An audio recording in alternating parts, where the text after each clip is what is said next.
오늘은 하나님의 경고를 귀담아 들어야 합니다. 하나님의 경고를 귀담아 들어야 합니다라는 제목으로 말씀을 나누겠습니다. 저는 신방을 한번 가다가 이 블랙 아이스 고속도로에서 블랙 아이스를 만나서 한번 죽을 경험을 한 그런 시간이 있었습니다. 제가 순천에 사역할 때 하순에 있는 전남대병원에서 이제 아침 9시에 첫 수술을 앞두고 있는 집사님이 수술하기 전에 가서 신방하고 기도해 드리기 위해서 새벽 예배를 마치자마자 혼자 출발해서 가는데 순천에서 숭주 면이 있어요. 그 터널을 딱 넘어갔는데 저 밑에가 차들이 깜빡 그래요. 그런데 마치 가는 것 같기도 하고 있는 것 같기도 하고 거리가 좀 머니까 그리고 내리막길이어서 가는데 라디오를 틀고 가는데 라디오가 나오는 거예요. 순천에서 숭조로 가는 고속도로에 얼음이 얼어서 차들이 많이 미끄럽고 힘듭니다. 주의하십시오. 그런데 저는 그 라디오의 이야기를 들었는데 제가 이제 가는 그 길이 그곳일 거라고는 생각을 못했어요. 그래서 100km가 넘는 그 속도로 가는데 차가 이상해요. 차가 이게 내 마음대로 되지를 않는 거예요. 그래서 브레이크를 밟기 시작하는데 브레이크를 밟으니까 갑자기 차가 돌 것 같아요. 놀래가지고 브레이크에 발을 떼고 수동으로 기어를 전환해가지고 이제 기어로 이제 속도를 낮춰서 내려가니까요. 내려가 보니까 저 앞에 내려가는데 보니까요. 차들이 막 뒤엉켜가지고 있는 거예요.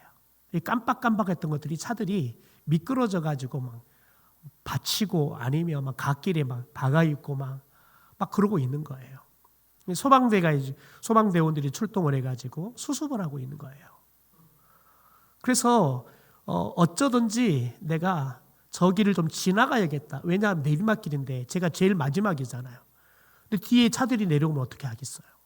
그래서 어떻게 하든지 내가 저 길을 넘어가야지 내가 살 수 있겠구나 하는 생각이 들어서 넘어가려고 하는데 뒤에가 심상치 않아요. 눈밀로 뒤를 보니까 트레일러가 내려오는데 춤을 추고 내려와요. 트레일러가요. 진짜 트레일러가 막 춤을 추고 내려오는 거예요. 미끄러져가지고 춤을 추고 내려오는 거예요. 나 이러다 죽겠다 생각이 들어서 지나가려고 그러면 차를 한가운데로 몰고 1차선과 2차선을 한가운데로 넘어가야 되는데 거기에 갔다 죽을 것 같아서 갓길로 차를 막 돌리기 시작했어요. 왜냐하면 이게 내 마음대로 안 되니까 막 열심히 하는데 트레일러가 막 슉 오는 거예요. 나 죽었구나 했는데 트레일러가 간발의 차이로 제 차를 옆을 싹 스치면서 넘어가는 거예요. 다행히 받쳤으면 제가 차가 와작이 났을 거예요. 그런데 거의 깻잎 한 장 사이로 지나가는 거예요. 그리고는 가서 앞에 있는 차들을 막 부딪히기 시작하는데 트레일러 운전자가 튀어나가 버리더라고요.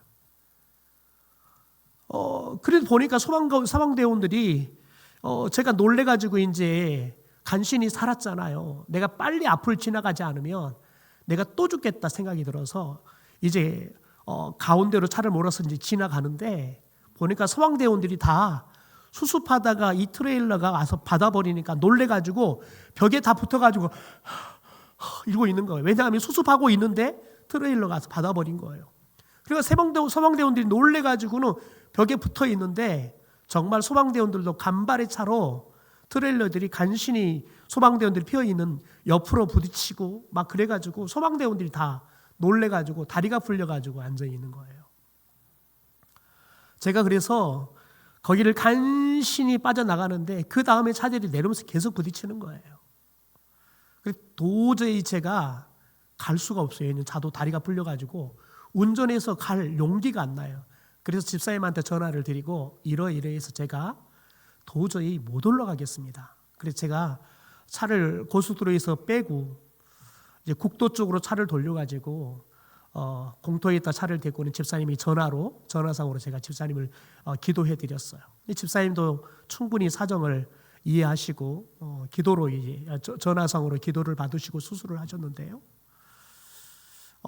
제가 라디오를 통해서 아나운서의 경고를 들었는데 그게 내가 가는 그 길일 거라고 생각을 못했던 거죠. 그러니까 그대로 속도 90으로 달려버리니까 그냥 제가 블랙 아이스를 만났을 때에는 나도 대책이 없는데 더 중요한 건 뭐냐면 내가 가지 말아야 길을 가버리니까 그 다음에 차들이 오기 시작하는데 감당이 안 되는 겁니다. 그때 차들이 제 기억으로는 한 30여 대가 부딪혀가지고 그때 그 길이 다 통제가 됐습니다. 다 아예 고속도로 순천에서 초입부터 해가지고 그 송주에 있는 길까지 다 고속도로가 통제돼가지고는 국도로 차도를 다 돌리고 난리가 났던 기억이 있는데요. 여러분, 우리는 경고가 들릴 때에는 그 경고가 나에게도 해당될 수 있다는 생각을 해야 합니다. 그런데 우리가 그 일을 닥치지 않으면 그게 내 일이 될 거라고는 우리들이 생각하지 않습니다. 여러분, 그러면 우리는 그 경고한 대로 그 일이 나의 일이 될 위험을 만날 확률들이 매우 높습니다.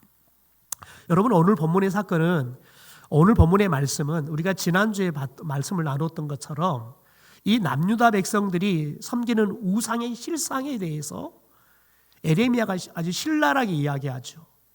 그리고 그 우상을 섬기는 게 얼마나 험악한 것인가에 대해서 이 남유다 백성들에게 말씀해 주는 이야기였습니다.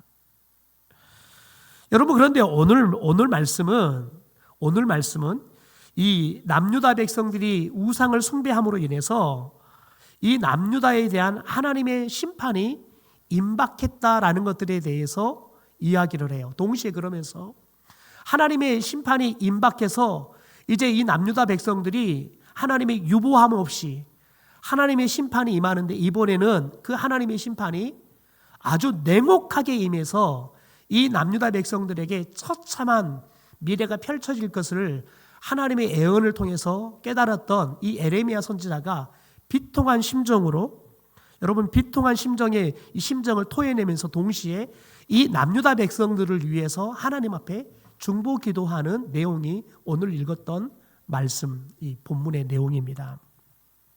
우리가 오늘 특별히 이 세 부분으로 살펴볼 수 있는데요. 한 부분씩 살펴보고 우리가 함께 중보 기도를 하고 또 말씀을 살펴보는 시간을 좀 갖도록 하겠습니다. 첫 번째 부분은 17절, 18절의 말씀입니다. 여러분, 이 말씀에서는 하나님께서 우상 숭배에 빠져 있는 남유다 백성들을 바벨론의 포로가 되게 함으로써 이제 그들로 하여금 자신들의 잘못을 깨닫게 할 것이다 라고 선포하고 있습니다. 단순하게 예전 같으면 이제 침략을 받아서 나라가 좀 어려움을 당하게 하는 정도였다면 이번에는 아예 바벨론의 침략을 당할 뿐만 아니라 바벨론으로 포로로 끌려가 버리는 거예요. 나라도 잃고 동시에 삶의 터전도 완전하게 잃어버리게 하는 하나님의 심판이 이제는 냉혹할 만큼 그들의 죄에 대해서 철저하게 보응해서, 하나님이 지금까지는 좀 경고해 주시고 조금 안 되면 그다음에 몇 때렸는데 이번에는 하나님의 심판이 확실하게 임하고, 그래서 그 심판을 통해서 이 남유다 백성들이 그들이 우상 숭배가 얼마나 잘못된가를 철저하게 그들이 온 삶으로 하나님께서 가르치기 위해서 아주 냉혹한 하나님의 심판이 임하겠다고 선포합니다. 여러분, 그래서 이 에레미야 선지자가 이 하나님의 심판이 임박했다, 이 하나님의 심판이 임박한 것이 얼마나 엄청난 심판이 임박했는지에 대해서 이렇게 우리가 17절에 기록을 하는데요. 우리 17절의 말씀을, 우리 성경을, 자막은 없습니다. 우리 성경을 보고 한번 읽어볼까요? 시작. 에워싸인 가운데 앉은 자여 내 짐 꾸러미를 이 땅에서 꾸리라. 우리가 읽는 개역 개정의 말씀으로는 이게 확 다가오지 않습니다.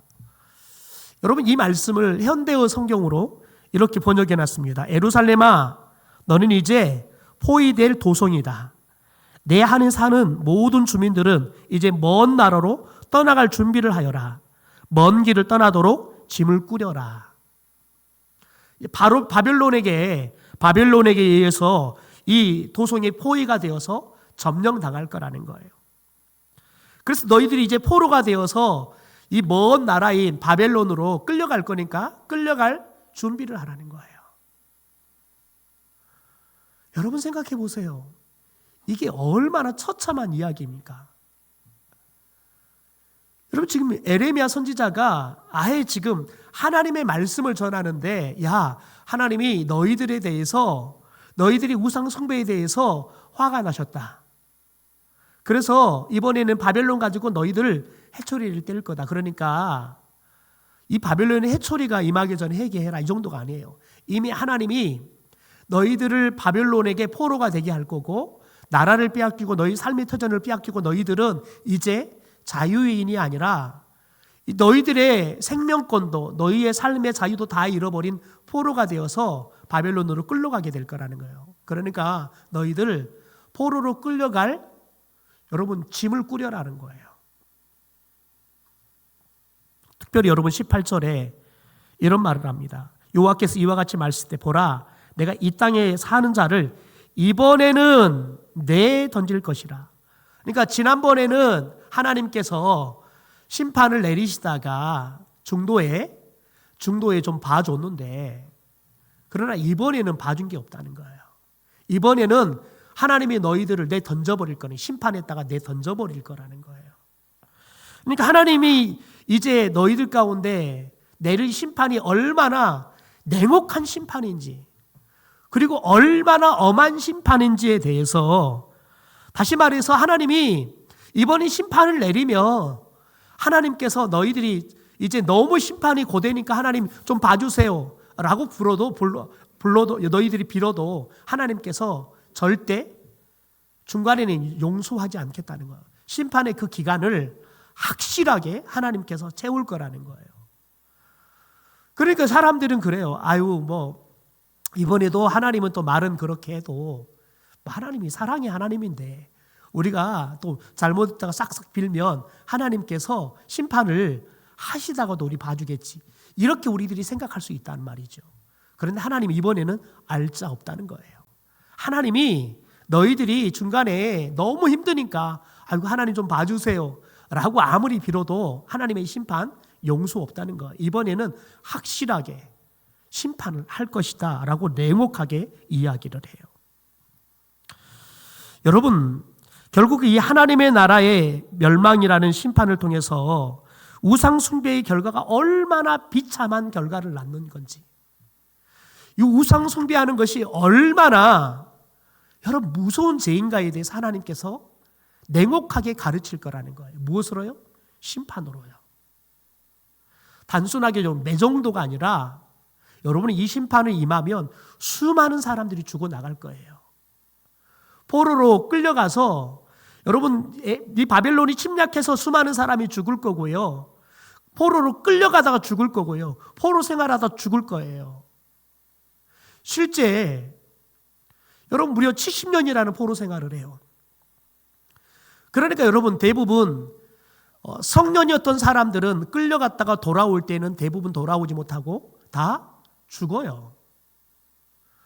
포로 2세대들이 여러분 그들이 돌아올 뿐이죠. 대부분이 다 정말 하나님의 심판으로 하나님의 용서가 없어요. 그들에게 심판이 임해버려요. 생각해 보십시오.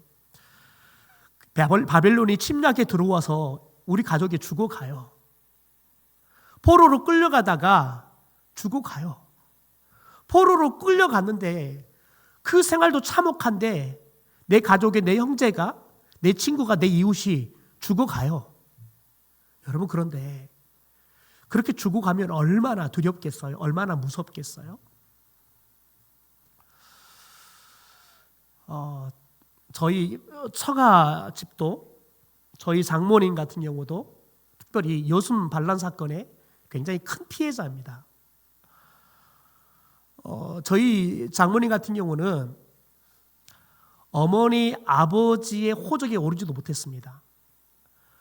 왜냐하면 저희 장모님의 아버지께서는 순천에 있는 고등고등학교를 다니다가 여순 반란 사건을 만나서 학교를 갔는데 그 이후에 돌아오지 못했어요.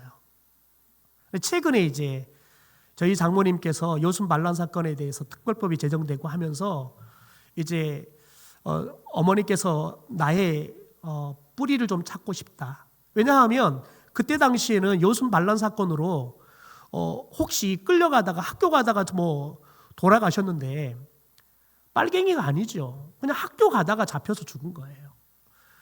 여러분 그런 사람들이 수없어요.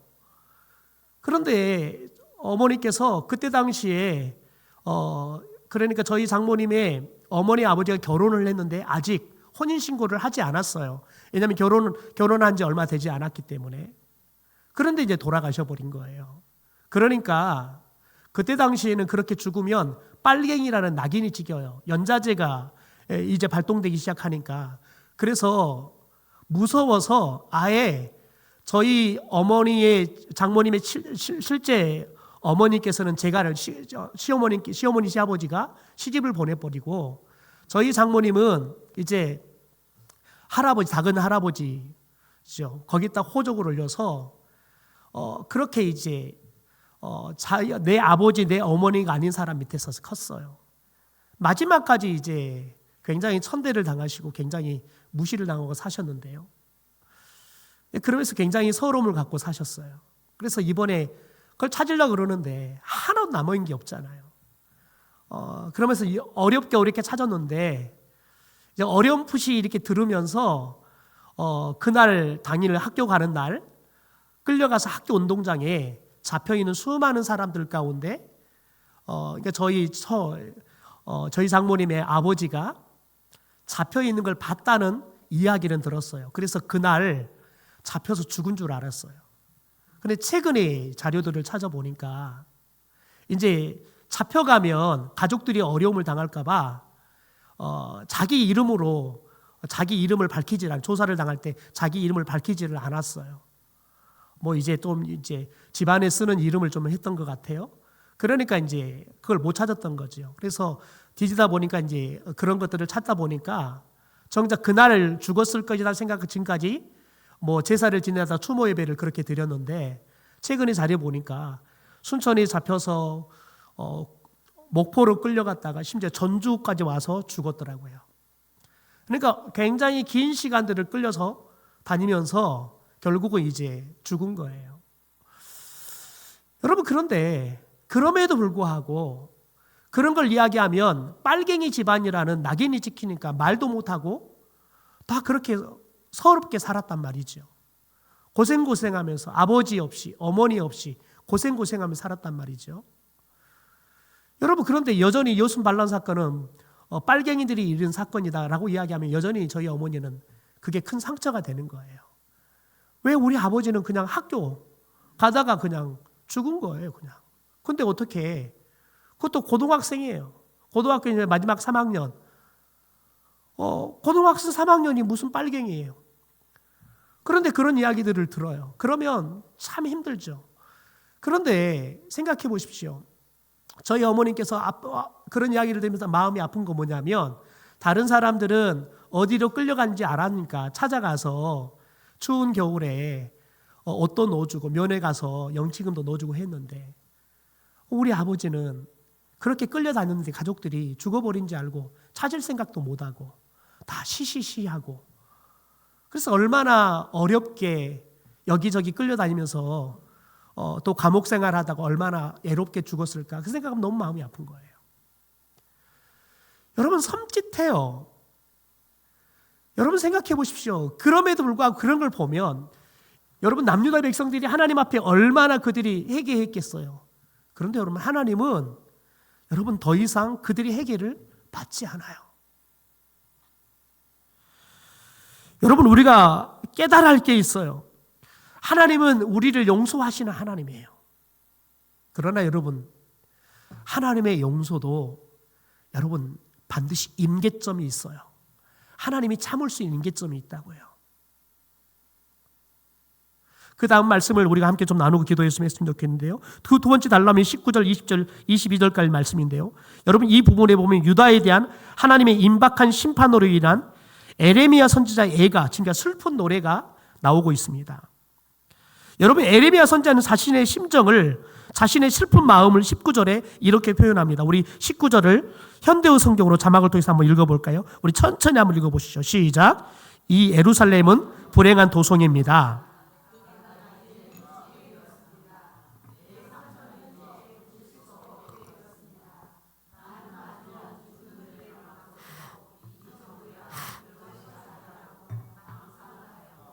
이런 채찍 줌이야 참을 수 있다고 잘못 생각하였습니다. 여러분 보십시오. 에레미야 선지자가 예루살렘은 불행한 도성이다. 왜요? 내가 이제는 죽게 되었습니다. 이렇게 생각했다는 거예요. 어떻게 생각했냐면 나는 맞으면 죽을 매를 맞고서도 이 정도야 별것 아니지 라고 생각했다는 거예요. 여러분, 그런데 그게 망상이라는 거예요. 지난번 하나님이 내렸던 그 심판을 생각하면서 뭐 이번에도 그러시겠지, 뭔데 이 정도야 참을 수 있겠지 생각했다는 거예요. 그런데 하나님의 이야기를 들어보니까 그건 내 망상이라는 거예요. 또 심지어 이럽니다. 이런 채찍쯤이야 참을 수 있다고 어떻게 했다고요? 잘못 생각했다고요. 여러분, 하나님이 채찍 때리며 아유 뭐 조금 참으면 되겠지 뭐 그렇게 생각했다는 거예요. 그런데 그 채찍이 어떤 채찍이에요? 아픈 정도가 아니라요, 죽이는 채찍이에요. 그 채찍에 맞아 죽어요. 여러분, 그래서 이제 뭐라고 말하냐면 예루살렘은 불행한 도성이라는 거예요. 왜요? 이 예루살렘은 하나님의 심판이 임하면 쑥대밭이 돼버릴 거예요. 얼만큼 쑥대밭이냐면, 여러분, 젖 먹일 엄마가, 아이가 입이 말라가지고 혀가 입 천장에 붙었어요. 그런데 여러분, 엄마가 그 젖 먹이 아이를 젖을 먹이지 않아요. 젖만 안 먹여요. 나중에는요, 배가 고프니까 먹을 거 없으니까 그 자식을 삶아서 먹어요. 그 정도로 처참한 일들이 벌어질 거라고요. 그러니까 이건 참는다고 그래, 인내한다 그래서 그 심판을 이겨낼 수 있는 게 아니에요. 심판이 우리가 인내하고 참으면 되겠지, 그런 심판이 아니라는 거예요. 그러니까 에레미야 선지자가 얼마나 슬퍼요. 에레미야 선지자가, 여러분, 이건 재앙 중의 재앙인 거예요. 그래서 여러분, 예루살렘을 불행한 도성이다, 내가 이제는 죽게 되었다라고 이야기해요. 내가 이제는 죽게 되었다라고 이야기해요. 여러분, 에레미야는 하나님의 심판이 가벼운 상처로 끝나는 게 아니라는 거예요. 목숨까지 여러분 이태로운 큰 상처가 될 거라는 거예요. 여러분, 그 상처로 인한 고통은 도무지 여러분 참을 수도 없고 피할 수도 없는 여러분 그런 상처가 될 거라는 거예요. 여러분, 유다가 받아야 할 심판은 도무지 여러분 무엇으로도 피할 수 없다는 거예요. 에레미야 선지자로도 이건 어떻게 피할 수 없는 심판이라는 거예요. 다시 말해서 누구도 도와줄 수 없는 거라는 거죠. 여러분, 그리고 그 고통을 감내할 자신과 백성들을 생각하니까요, 마음이 너무 아프고요, 너무 슬프다 못해서요, 내가 죽게 되었다, 내가 죽게 되었다라고 이야기해요. 여러분, 슬픔을 넘어버렸어요. 나 죽게 되었습니다. 여러분, 그러면서 왜 이렇게 남유다 백성이 이런 고통을 당해야 되느냐, 그 이유를 21절에 이야기합니다. 21절에 그 이유는 바로 목자들의 우준함 때문이다 그래요. 목자들의 여러분 어리석음과 하나님의 말씀에 대해서 둔감한 것에 대해 둔감함 때문에 그렇다는 거예요. 다시 말해서 여기서 말하는 목자는 당시에 남유다 민족의 왕과 선지자와 제사장들을 다 통치해서 이야기하는 겁니다. 여러분, 그러니까 우리가 잘 아는 것처럼 이들은 여러분 하나님의 말씀으로 백성들을 잘 가르쳐야 돼요. 그리고 백성들이 하나님의 말씀대로 바른 길로 살아갈 수 있도록 인도해야 했어요. 그러나 이 목자들이 말씀을 바르게 가르치지 않아요. 자신들뿐만 아니라요, 백성들을 죄악으로부터 회개하지도 못해요. 자신들로 회개하지도 않고 백성들을 회개시키지도 않았어요. 하나님의 심판이라는 경고 앞에서, 여러분, 하나님 앞에서 그들은 지혜를 구하지도 않아요. 오히려 여러분, 하나님을 의지하는 게 아니라요, 하나님께 붙어서 하나님 좀 봐주세요, 하나님을 의지하는 게 아니라 사람을 의지해요. 이게 당시에 남유다의 지도자들이었어요. 목자들이었다고요. 여러분, 지도자가 어리석으면 백성들이 고생합니다. 여러분, 특별히 영적인 지도자들이 영적으로 우둔하고 어리석으면 백성들이 바른 길로 갈 수가 없습니다.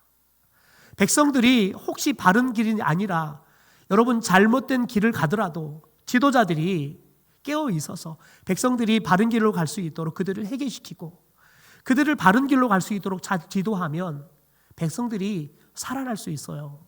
그러나 지도자들이 어리석어 버리면, 지도자들이 영적으로 죽어 있으면 백성들이 아무리 깨어 있어도 그 깨어 있으면 여러분 시간 문제지 곧 다 어리석게 될 거예요. 여러분, 그래서 여러분이 기도해 줘야 돼요. 우리 교회 지도자인 저와 우리 목회자들을 위해서 여러분이 기도해 주셔야 돼요. 여러분, 시대를 분별하기 너무 힘들어요. 도대체 뭐가 정의인지 모르겠어요. 뭐가 옳은 건지 도대체 모르겠어요. 다 옳다 그러니까요. 그것도 다 옳다 그러는데 그냥 옳다 이 정도 말하는 게 아니라 얼마나 자기들이 옳다고 확신하면 여러분 법원까지 들어가요. 그것들을 목사들이 부추겨요. 불행한 건 여러분, 그 일이 벌어지기 전에 2주, 3주 여러분 그 교회 그 기간 동안에 한국에 있는 나름대로의 보수라는 목사들이 설교들을 아주 원색적으로 했더라고요. 거의 목사들이 그냥 우파에 있는 사람들을 부추겨서 그들이 폭도가 될 수밖에 없게 설교들을 했더라고요. 너무 불행해요. 심지어 그들이 건강한 목사라고 기독교 방송에 뻗어시 출연해서 여러분 그들이 지금도 설교를 하고 있어요. 여러분, 그런데 이게 도대체 뭐가 옳은 건지, 여러분 이 시대에 목사들이 정말 깨어있지 않으면, 더 나아가서 목사들이 이 시대에 정말 하나님의 음성을 들려주지 않으면 성도들이 도대체 하나님이 원하는 게 진짜 뭘지, 하나님의 뜻이 진짜 뭘지 더 몰라요. 여러분, 그래서 기도해 줘야 돼요. 여러분, 더 나아가서 저뿐만 아니라 우리 교회에 있는 우리 장로님들, 또 사랑받는 리더들, 남녀선교회 여러분 임원들이 하나님 앞에서 여러분 지혜롭고 말씀에 깨어있고, 더 나아가서 하나님이 맡겨주신 여러분 그런 펠로우들, 여러분 양들을 우리들이 사랑함으로 그들에게 늘 따뜻하고, 그러나 때로는 양들이 잘못된 길을 갔을 때에는 여러분 그 양들을 바른 길로 인도해 갈 수 있는 냉철함도 있어야 되고 결단력도 있어야 돼요. 여러분, 그래서 그 어느 시대보다 교회 지도자들이 깨어나야 돼요. 그 어느 시대보다 여러분 교회 목회자들이, 교회 그 평신도 지도자들이 정말 깨어 있어야 돼요. 그래서 여러분 기도해야 돼요. 이 시간에 우리 좀 기도했으면 좋겠습니다.